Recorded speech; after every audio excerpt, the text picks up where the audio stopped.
Good afternoon. Good afternoon. Thank you for joining us at our Monday COVID-19 briefing here in Tennessee.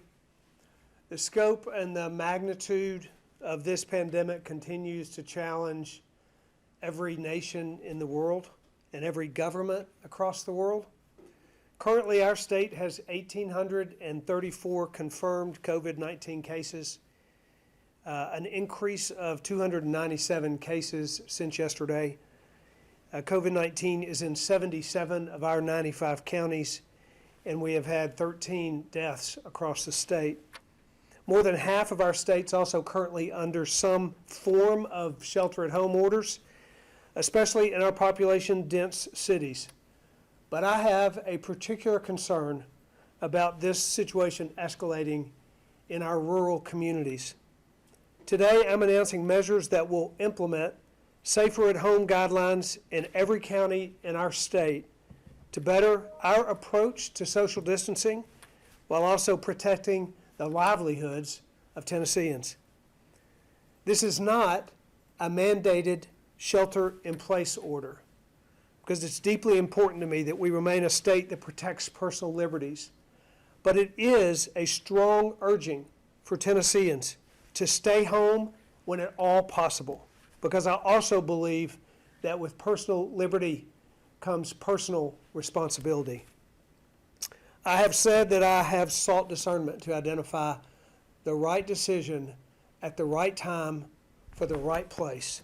Today, I signed Executive Order 22, which restricts businesses that cannot possibly safely operate during this COVID-19 crisis, including businesses like barbershops, salons, recreational and entertainment outfits. The order at the same time provides for the continuation of essential businesses throughout every county because of my belief that we must protect our economy while protecting the lives of Tennesseans. We've asked Tennesseans to stay at home when possible since March 22nd. Yesterday, President Trump provided new guidance from the CDC that's evolved and extended isolation measures up to April 30th. And we believe that Tennesseans in non-essential capacities should take the additional step of remaining at home from work, school, and non-essential businesses. Now, I want to speak directly to Tennesseans who have the privilege and the capacity to safely remain at home for the next 2 weeks. We need you to do that, to protect the lives of your neighbors and protect the lives of Tennesseans, to protect the well-being of our healthcare workers and our essential employees and vulnerable populations like the elderly in Tennessee. We need you to stay home where at all possible. Your habits and your routines will make the difference as we work to swiftly defeat COVID-19. We will work together to establish new habits, like safely supporting Tennessee businesses, ordering takeout or shopping online or shopping for essentials at the grocery in normal quantities and resisting the urge to panic buy. The faster we blunt the surge of this spread, the faster we all get to go back to work. The COVID-19 pandemic has caused tremendous uncertainty for Tennesseans and left many small businesses in a vulnerable position. So we're also calling on the business community to embrace alternative business models and partner with us in the fight against COVID-19. We're calling on businesses and entrepreneurs to be part of innovating in the field of healthcare management as we rapidly scale operations to care for the sick. I've directed Unified Command to engage in a partnership with Launch Tennessee to work directly with Tennessee businesses and entrepreneurs who are willing to switch production to make life-saving PPE and medical supplies. To that end, we've welcomed Margaret Dolan of Launch Tennessee to our Unified Command team as she brings years of entrepreneurial and troubleshooting experience. As businesses face tough decisions in the coming months, my administration commits to providing ample resources from the federal stimulus money that was just passed by Congress. We'll also continue to make every effort to connect displaced workers with employment opportunities. I'm very proud that Lieutenant Governor and the Speaker are here with me today, Lieutenant Governor Randy McNally, Speaker Cameron Sexton, to show their support for what we are pursuing. I want to continue the work that we have done in the past, but continue to work with the legislature as we develop solutions and develop strategy to go forward in the months ahead. I would like to welcome Lieutenant Governor Randy McNally to make a few comments. Thank you, Governor. Thank you, and thank you for all you've done. I continue to support your efforts and your work with the legislature and your work with city and county officials throughout the state as we face this crisis. But I'm also happy to have with me my partner and a great Tennessean, Speaker of the House, Cameron Sexton. Thank you, Lieutenant Governor, and thank you, Governor. And Governor, thank you for the leadership that you provided Tennesseans during this difficult time. I know that this decision today was not easy for you, and as you've thought about it and debated it, one thing I do know is we're all taking the public health of all Tennesseans very importantly as we continue to move through this role. And as the Governor said, please do your part and stay apart and continue to follow the CDC guidelines as we move forward. We want a healthy Tennessee. We also want a healthy economy, but that only happens by keeping Tennesseans healthy. So please adhere to the Governor's executive order today as we continue to move forward. And Governor, thank you for your leadership during this most difficult time and these unprecedented times in our state. Thank you. Thank you both very much. As I said, we will be working together with the legislature and members of the legislature across the state and leaders from all corners of the state. And I've heard from many leaders and coordinated with many county mayors and local officials to help develop the strategy going forward. We'll be working together. Together in this state, we can accomplish what we need to accomplish. Next, I'm going to ask Dr. Lisa Piercy, our Commissioner of Department of Health, to come forward. Dr. Piercy is going to make comments about the Gallatin nursing home situation that we face, that many of you have heard about. I wanted her to provide additional information regarding that and the situation in general. Dr. Piercy. Thank you, Governor.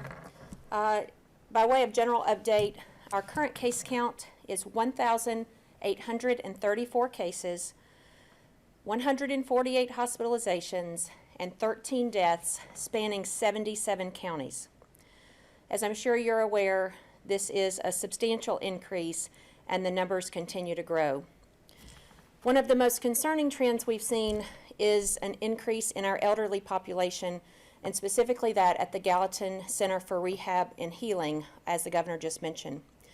Over the weekend, we dealt with a rapidly escalating situation, and ultimately 74 residents and 33 staff members tested positive for COVID-19. While we have not yet officially confirmed hospitalizations or deaths, we have seen lay media reports of at least one death, and we know of dozens of hospitalizations related to this. As mentioned, this was a rapidly escalating situation that required a swift and aggressive response. We determined that given all of the factors, the best course of action was full evacuation and decontamination of the facility. It is our hope and plan that these residents will be able to return back to the facility who are medically appropriate to do so in the next 48 to 72 hours. I want to be clear. The Gallatin Center for Rehabilitation and Healing has been an excellent partner throughout this entire weekend. To date, although the investigation is ongoing, we have not identified any deficient practices there so far. They continue to be very cooperative and protective of their residents, and we appreciate that and want to do the same. Also over the weekend, I issued guidance on Saturday night to all long-term care facilities, expressing our deep concern about risk in their facilities. We also issued guidance on immediate notification of any cases in nursing homes, both in residents or staff, so we can act swiftly and appropriately in order to protect all involved. Thank you.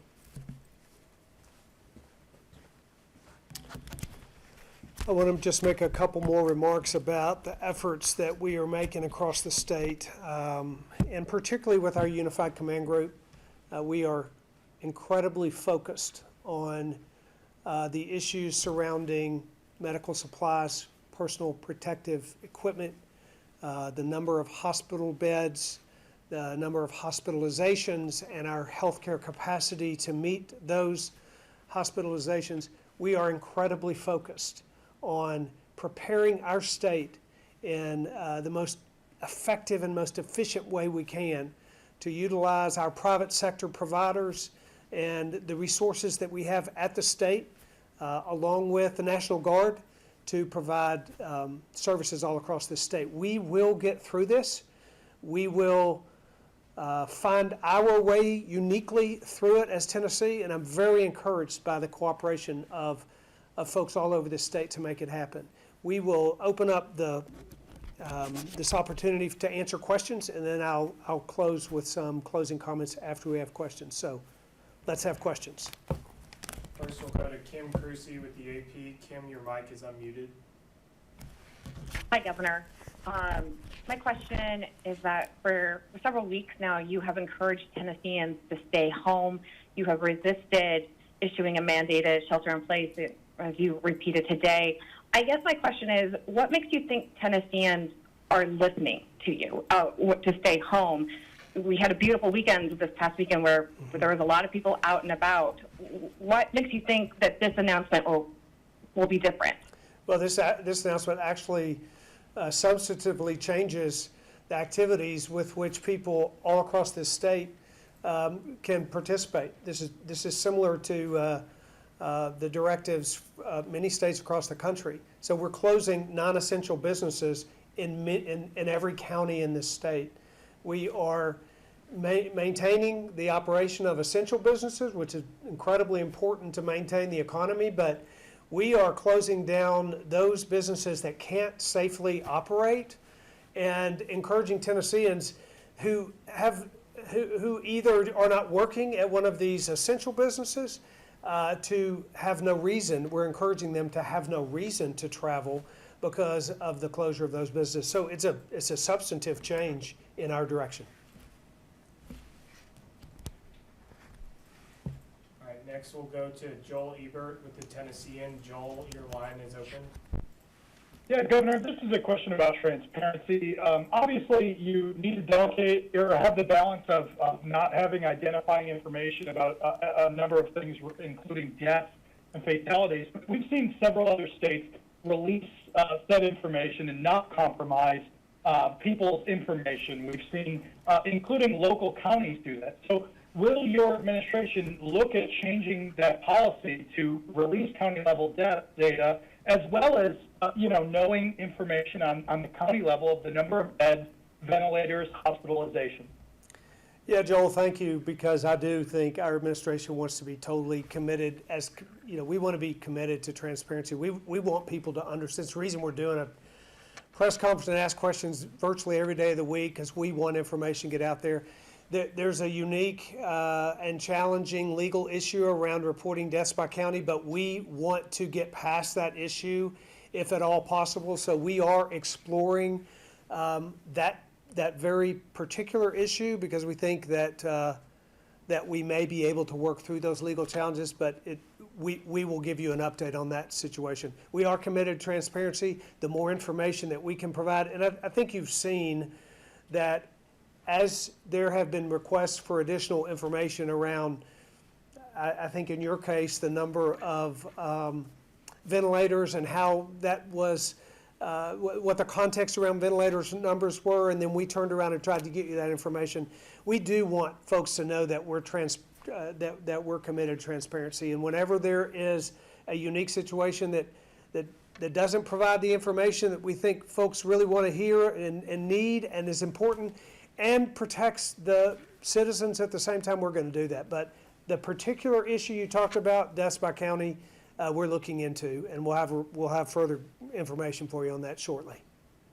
Real quick follow-up, though, on the beds and ventilators. You gave us sort of a number that is at that given time. Why not have an everyday, minute-by-minute update so people can know, is their facility in their county over capacity? Yeah, well, those numbers do change all the time. I'm going to let Dr. Piercy specifically address that, but I also will say that what we're doing every day now is looking to our healthcare providers and asking them for more and more information. The fields of information on our dashboards that we're providing, we're increasing those fields. So, Dr. Pierce, you want to specifically talk about beds per county and information and the transparency around such? Sure. Thanks for your question, Joel. The answer is it's a bit complicated. We are watching it on a day-by-day basis, but there is a significant difference between licensed beds and staff beds and surge beds and all of the different levers that health systems can pull to increase capacity when situations happen like this. So whereas there's really nothing particularly secret about the bed capacity number, I mean, that's publicly reportable data as far as what each hospital's licensed bed capacity is. But as the governor referenced, those numbers change daily, and so they don't always accurately reflect what the day-to-day situation is. We've been watching them as a percentage, and the inpatient bed capacity and the ICU bed capacity has been north of 30%, and that's even more than it is in a typical flu season right now. So, and ventilators is upwards of 70% available. So we're in a good shape right now, and we continue to watch that daily. I will say at the same time, while we, for example, have bed capacity, we are pursuing alternative strategies to increase bed capacity. We'll be talking about those later when we have more definition about what those strategies might look like and where they might be located, but we are currently pursuing rapid expansion of temporary hospital-type facilities in our community. And in multiple communities across the state, but that's not complete yet, but we're working in that direction to make sure that even though we're reporting the number of beds, we're trying to develop additional beds. Next, we'll go to Nancy Amons with WSMV. Nancy, your line is open. Thank you for taking my call. How do you think that Tennessee compares with other states our size as far as the number of cases and the severity of those cases? It's a good question, and it's hard to compare states to state, but I'll tell you what I do know. The reason it's hard to compare is because some states are testing substantially more than others, and so while their numbers might be substantially higher per capita, if you're not testing at a high per capita rate, then you don't really know what your population is. I will say this, Tennessee is testing per capita at a much higher rate than the majority of states. So we're in that obviously changes daily, but we've done, I think, 21,000 tests in our state. Our rate of testing per capita is very good, which means that the data that we have is probably more reliable than the data that other states have. Based on that testing capacity, our infection rate is about in the middle of those 50 states. So, and our population is higher than in the middle of the 50 states. There's a lot of data around that, but I'll just say this. Very difficult to compare states, but what we can compare, we feel encouraged, and the things that we can control, which is testing, we are aggressively pursuing testing. I'm a strong believer that the more aggressively you test, the more you know, that's for certain. And the more you know, the more you can make targeted responses that are appropriate. That's why we are testing at a higher rate than most states, because we have a strong commitment to expanding our testing. By the way, we've now opened up 33 remote testing facilities across rural counties in Tennessee, utilizing the National Guard, besides the other drive-through and remote assessment facilities that we had in place. We're pursuing new avenues of testing and assessment, so we're encouraged. Thank you. Next, we'll go to Sergio Martinez Beltran with Nashville Public Radio. Sergio, your line is open. Yes, good afternoon, Governor. Thanks for answering our questions today. So we have learned that the Department of Human Services will not inspect or regulate the emergency daycare facilities. How do you ensure the safety of the kids in these centers?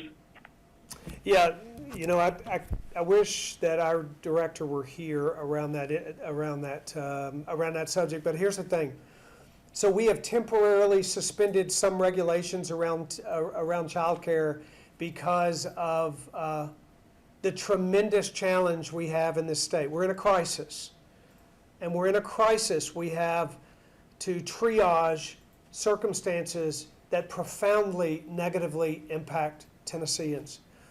When we closed schools across this state, we sent hundreds of thousands of children home to families oftentimes who are a single working parent or two-parent families. We presented them with incredible dilemmas regarding the child care of their children, the care of their children. So what we have done is loosened restrictions around child care facilities. We have allowed providers to register with the Department of Human Services so that we can provide additional support. We have given guidance to those child care providers.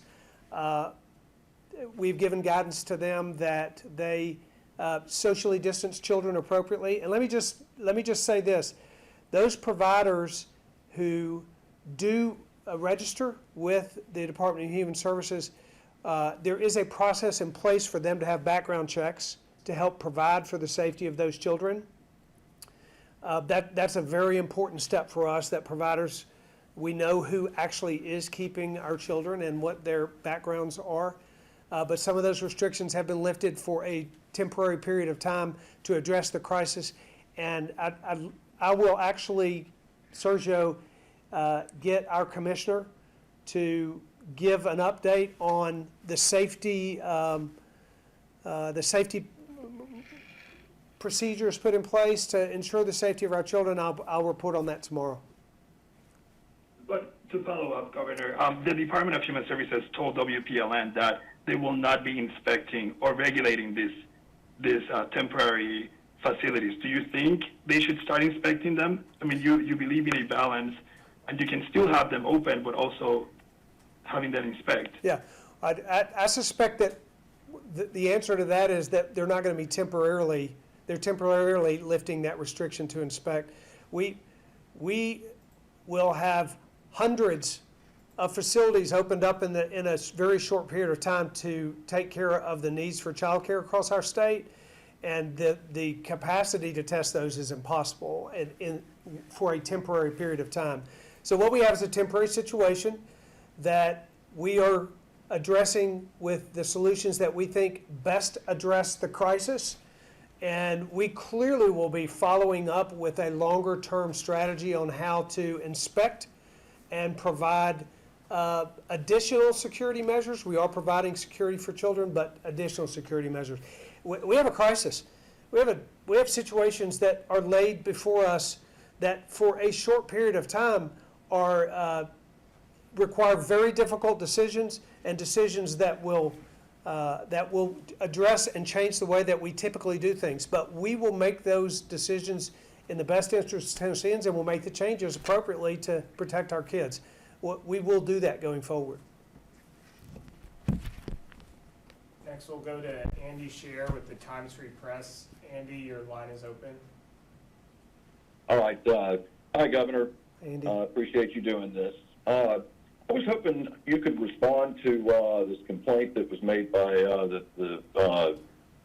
disability folks in Tennessee, which basically they're saying that your policies under a 2016 policy could allow discrimination against disabled people receiving COVID-19 care, and I think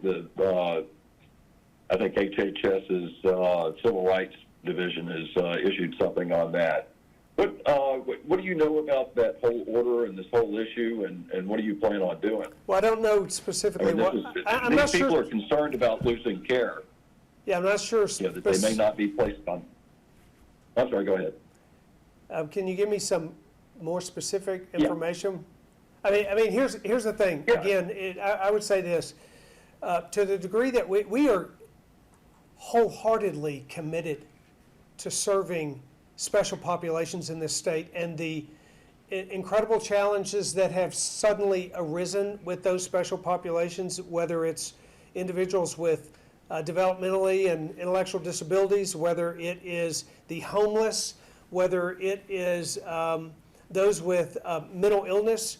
Our departments across this state have had a tremendous surge in the challenges associated with this crisis. We have a crisis on our hands, and it presents unique challenges to every department. I'll just tell you this state has been incredibly committed to serving the health care, and the well-being of those with developmental and intellectual disabilities, and we will continue to do that. And wherever this crisis has created a challenge from the health and human services side, we will address that. Dr. Piercy, do you have any particular additional information there? I appreciate your question, Andy, and I certainly will get more detailed information about the issue you're bringing forth, but Tennesseans need to know, every Tennessean needs to know, regardless of what circumstance you find yourself in, the challenges that we face as a state to provide an unchanging level of service to every Tennessean, those are huge and tremendously difficult challenges, but we're committed to meeting them. We may have to make adjustments, we may have to make temporary changes in the way we do that, but we are unwavering in our commitment to provide the services that the state of Tennessee provides to every sector of our population, and we will be doing so. And when we find that there is, because of this crisis and some issue that has changed that, then we will address we will work to address it. But I will give you a specific answer on that one as well, Andy. All right. Thank you. Next, we'll go to Jordan Ferguson with News Channel 9 in Chattanooga. Jordan, your line is open. Hey, Governor. Last week you talked about there are 537 unused ventilators currently. Can you tell us the current staff ventilators and if there are any shortages throughout the state, and how many hospitals have ventilators available? I'm going to let Dr. Piercy answer that. She has data on ventilators. Thank you. Related to ventilators, I didn't look at the exact raw number of ventilators that we have available, just looked at the percentage. The last percentage I saw is that 67% of all traditional ventilators across the state are currently available. So we're only using about a third of our traditional ventilators. We also have 2 more pools of ventilators that we can use once that 67% capacity or additional capacity is depleted. One of those, the governor has mentioned and I've mentioned in the last few weeks, are the 500 plus ventilators, new ventilators that we have ordered. We have already received about 150 of those and expect to receive the rest of those in the next week or two.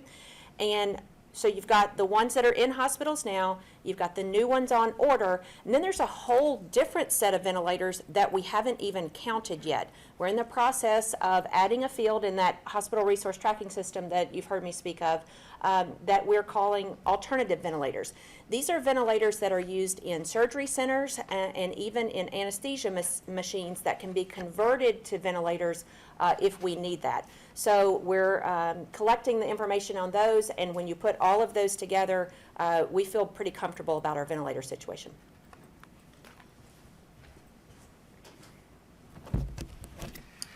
Next question. Yeah. Next, we'll go to Nathan Baker with the Johnson City Press. Nathan, your line is open. Yes, thank you. Governor, you said you had particular concern about the situation in rural communities. Can you talk a little bit more about that concern and why it's particularly concerning to you? Well, I think that I've been watching the numbers of counties impacted in our state, and in the last several days, the speed with which this virus is moving into rural communities is concerning. So we now have 77 counties in our state that have had a confirmed, at least one, and many of them with more confirmed cases. That number's jumped dramatically in the past week. And so the fact that this virus is moving into our rural communities is in fact very discerning to me. It is disconcerting to me. It's a problem. It means that it's going to begin to affect these communities. I'm very concerned about the economies of these communities, and the faster we can get this surge done, the quicker these economies can begin to turn. Rural communities are more hard hit than others oftentimes when we have downturns in the economy like we've got dramatically happening right now. So I do have some concerns. I think that part of what drives decisions for me is data. I'm a person who I want to get facts to the degree that we can gain facts, and I want to watch data, and as those data points change, then our decisions change about what the course of action should be. So we have a course of action to a point, and then a change of information appropriately changes a course of action. That's what's happening today. The change in the number of counties, the change in the number of hospital beds, the concerns about the economies of our rural counties have caused me to take this step that I believe will actually get us closer to the end of the surge, so that we can begin to go back to work in rural Tennessee and in urban Tennessee. Next, we'll go to Stephen Elliott from the Nashville Post. Stephen, your line is open. Thank you, Governor. I'm still a little bit confused about the nature of what you're announcing today, because at the top you said this was a strong urging to people, and it's deeply important that we protect personal liberties. So are you saying that the instruction to citizens is still an encouragement and urging, whereas this new order mandates the closure of certain additional businesses? That's right. This is not a mandate for people to shelter in place. This is an urging to citizens to not utilize non-essential businesses, and the reason that it is urging them to stay in place and will change behavior to not utilize non-essential businesses is by closing those businesses. It's a two-step, it's a two-component executive order. I think it sends a strong message to Tennesseans. It certainly changes the environment for which they will operate in every county in our state, and it will strengthen the social distancing policy across our state, which we all know will help slow the spread. I've said all along, we've got to mitigate the spread of this disease and protect our economies, and I think this executive order will do just that. Thank you. That concludes the question and answer portion. At this time, Governor, if you'd like to make a closing statement. Yeah, I want to thank Tennesseans for what they're doing. I want to urge Tennesseans to do more. I want to remind Tennesseans that things change daily and that decisions change daily. That's important that we all understand that, but it's most important that we all take personal responsibility for this virus as it moves through our state, and as it challenges us from a health standpoint like we have not been challenged in generations, and it's challenging us economically like we have not been challenged in recent history. But together we will get through this. I have a great deal of hope. I've said in days past that there is a storm over our state. There is a storm that began the day the tornadoes hit, and it has continued through this day. And those storm clouds are intense, and they are severe, and we are weathering that storm, and we will make additional adjustments to weather that storm as we see the challenges changing. But Tennesseans, remember, the storm is passing. It is passing. We don't know where we are exactly in the line of this storm that's going over our state, but it is passing. And we will see the end of this. And if we do this right, and if we work together, and if we encourage one another, and if we're innovative and creative, and we take personal responsibility, and we seek to help those who are most vulnerable, we will get through this storm that's passing, and we will have an outcome that we are all proud of. I encourage all to be a part, to do your part, and stay apart. Thank you.